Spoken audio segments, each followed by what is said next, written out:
31 August বিকেল 5:30 মোহাম্মদপুরের হাক্কারপাড় ব্রিজের পাশে অটোরিকশায় এসে পৌঁছায় এক যাত্রী। মুহূর্তে দুই যুবক ধারালো অস্ত্রের মুখে সেই যাত্রীর সর্বস্ব লুট করে। এরপর সে একই অটোরিকশায় চড়ে পালিয়ে যায় ছিনতাইকারীরা।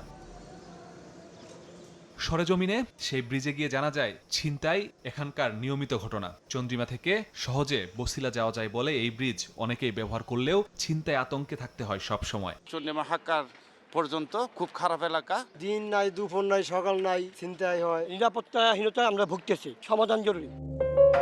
এই ব্রিজের কয়েক গজ সামনেই নবীনগর হাউজিং এর 16 নম্বর সড়ক। 10 সেপ্টেম্বর ভোরে দুই ছিনতাইকারীকে আটক করে এলাকাবাসী। গণপিটুনিতে মারা যায় দুজনই।